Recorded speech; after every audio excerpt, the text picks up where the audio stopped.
I just want to make you feel special. I'm getting there. So let me get back on track. You're killing me.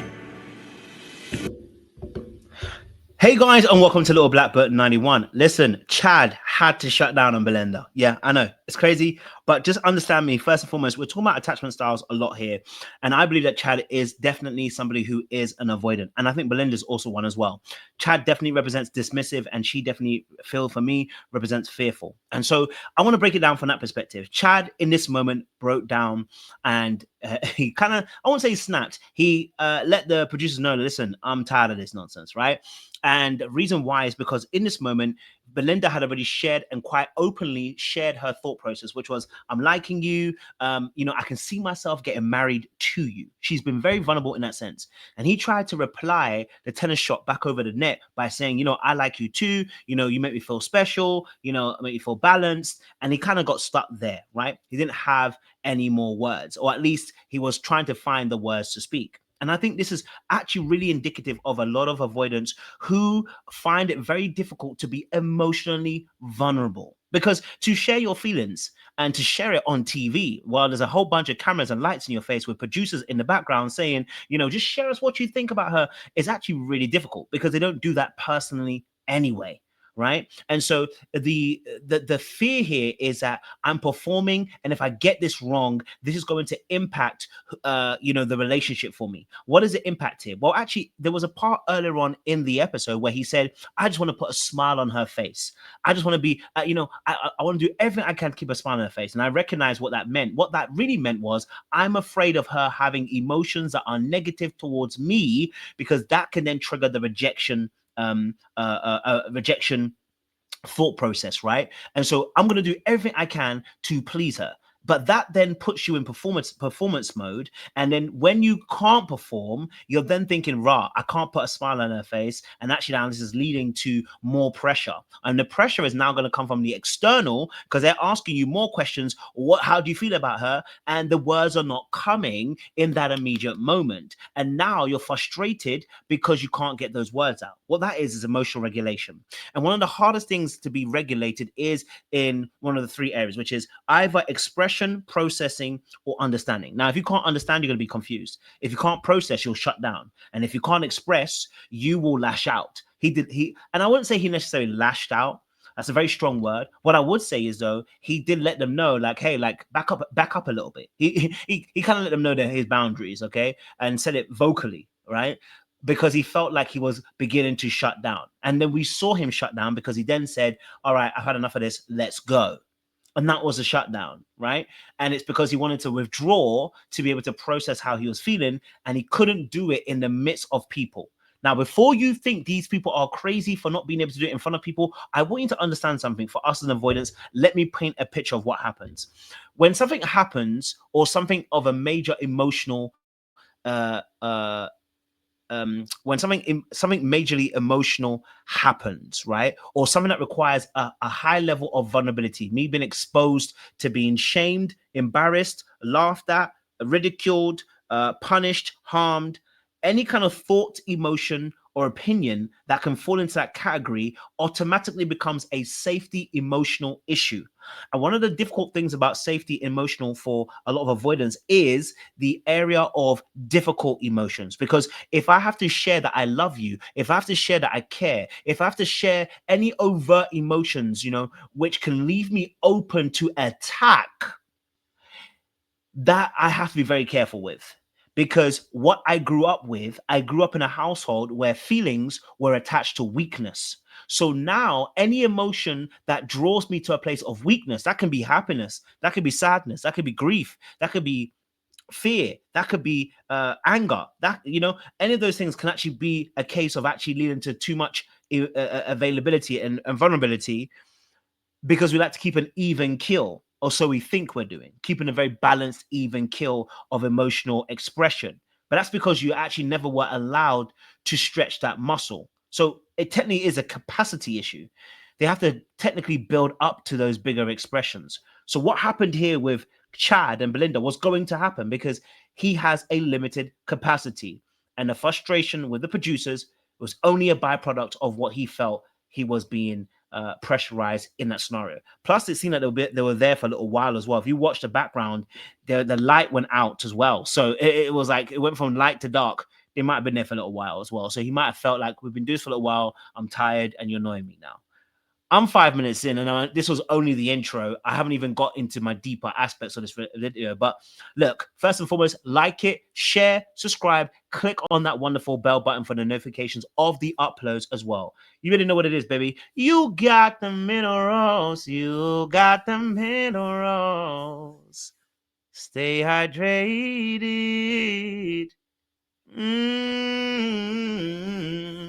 That sounds so sweet when it's sweet. Listen, but don't forget to hype the video as well. Okay, guys? All right, let's get into this.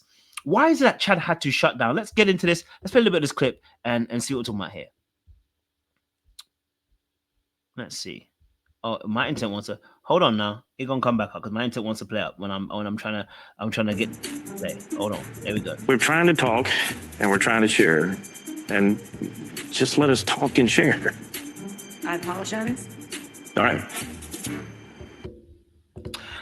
So as you notice here, he said, let's just talk and share. And what he was really saying is, I want to be intimate. I want to show vulnerability, but on my terms. And because actually you're putting pressure on me. Okay. So I want to open up because she's opened up so much now. I want to reply to that, but I'm limited in my capacity. And it's embarrassing to explain that I'm limited in that capacity to share that, right? So it's a bit like when you feel that embarrassment and you tell someone, shut up. And really and truly, you don't want to say that, but you just because you feel frustrated in this moment, you feel like, you know, you're being exposed in that moment. And so what we call this is emotional flooding. He's feeling emotionally flooded. The vulnerability is triggering the stress response here. And it's because he's been overwhelmed by the amount of emotional information coming in. He's having to... You have to think about this. Your computer's only got 4 gigabyte RAM, and you're asking it to do work at 4 gigabytes. It's going to struggle. And that's the same thing with people that are avoidant when it comes to emotions. They got to build up that capacity to get to that place of being eloquent. Now, some of us are more eloquent than others because it depends on what your upbringing was actually like. Maybe I think he was in the military as well. I think Chad or something like that, if I remember correctly, or was that Pat? I'm not sure. Maybe it was. I can't remember. And so some of those where the emotionlessness is actually rewarded versus being emotional. And so again, those rewards build capacity. And so when intimacy is being asked of you and being pulled from you far too quickly than you're able to respond, there can be a snap, there can be a pushback, there can be frustration that arises for him. And we know it's frustration because he explains this later on in part 2. When I do a video, I'm going to break that down. But he wants safety, and it wasn't safe to explain a lot of the things he wanted to explain because he would need to find the words, and finding the words would take some time to be able to eloquently express that issue. So what do we have here? This is what we do in coaching a lot of times. I build up people's vocabulary. We do a thing where we have emotional wheel, and I show them the wheel and I say, listen, start looking at the wheel.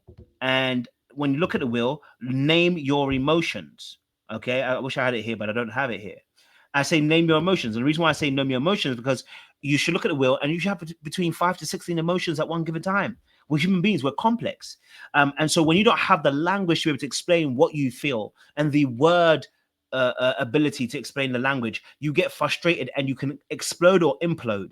The explosion is what he did, where he said, give us a minute.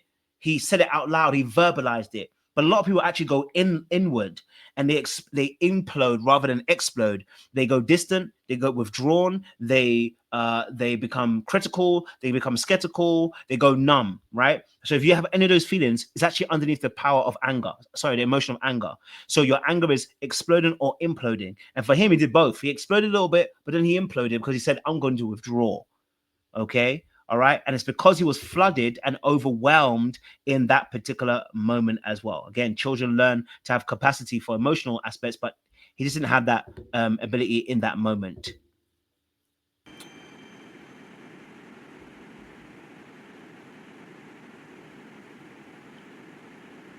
You know what? I'm tired. You ready?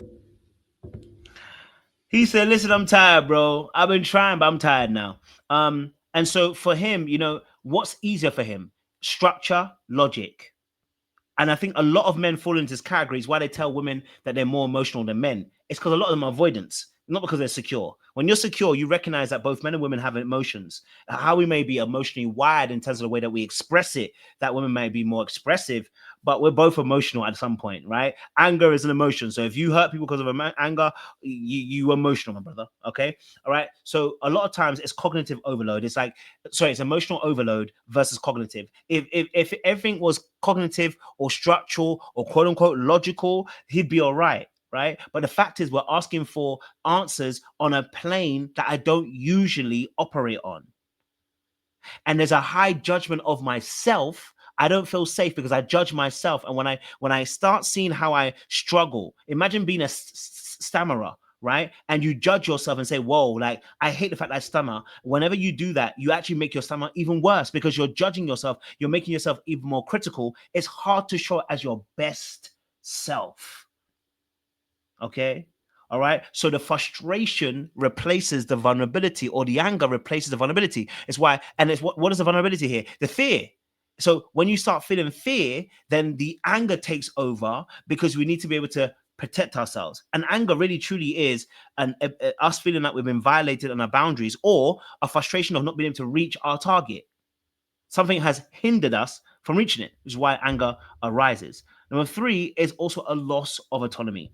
Okay, being pushed by the producers, like, oh, can you answer the question? Just feels like a loss of control. How do we know that? He actually tells that later on. He says, look, I'm not used to being in a position where I am being told what to do. I'm not used to that, you know? And so because of that, the let us talk and let us share our own thing is basically saying, let us do our own thing. Stop trying to tell us how to do it. I feel trapped. I feel confined. I feel like I'm being roboticized when you start telling me how to do it. And it's annoying, it's frustrating.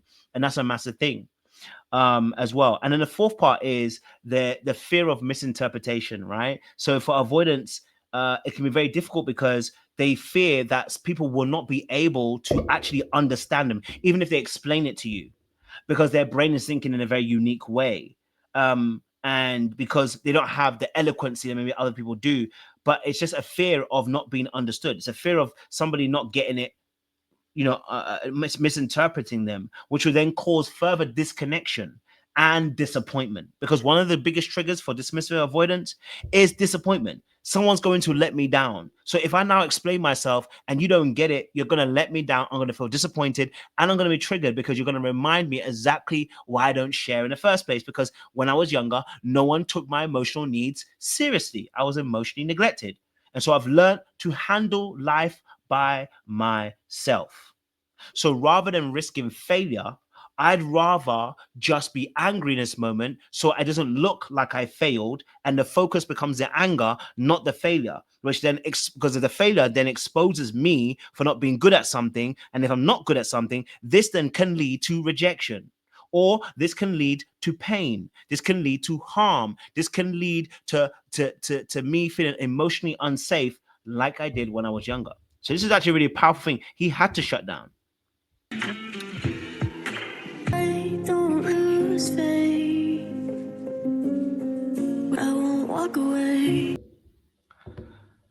So I want to see if I can actually get the clip for them as well when he actually explains it, because he actually explains it very well in this clip. Yeah. Sorry, I made it awkward. About Let's see if I can respect. get a clip. Where it's like, If I can how we get treat it. everybody. Well, I understand that, but I don't really believe that I was just. I don't think I'm gonna get a clip. Okay, it doesn't really matter. I'm gonna do a part 2 anyway, and in part 2 I'm gonna focus more on Belynda, because the bedroom scene was actually a really powerful scene for fearful avoidance specifically. But for those who've dismissive avoidance, it's understandable that you feel a level of fear and you feel a level of trepidation when it comes to being emotionally vulnerable. I have, begun this journey a couple of years ago and just really trying to focus on being more vulnerable. And it's not easy. I don't always get it right. One thing I always say is that the truth will set you free. Being forward and telling the truth, it will set you free. And when you start telling that truth about how you feel, whether they accept it or not, you will start feeling like the shackles are coming off your feet and your hands. And so actually it's something that requires faith. It requires you to step forward. It requires you to actually exercise it. It requires you to take a leap of faith and say something now that will open you up and say, actually, I felt crap in this moment. That's what it is. Simple as. And it's hard because, again, a lot of times we feel like people are not safe spaces, but we will never know until we actually give them an opportunity to be that safe space for us as well. Okay, because that's that hyper independence telling you no one else can support you the way that you can support other people. Okay, but look, if this is something that you're looking to work through, something you're trying to change, something you're trying to transform or grow from, because maybe you recognize some of these aspects, then it's a great time to reach out to myself and get yourself in for a free discovery call and see if we can work with you in the winter months. We want to make sure that you guys are transformed in a new way as well. So make sure you guys like, share, subscribe, click on the wonderful bell button for notification of uploads. We appreciate you. Stay locked, stay loaded. We'll see you again for part 2, where we break down Belynda's aspect in the bedroom, because that was also really, really good as well. Okay? You know what time it is.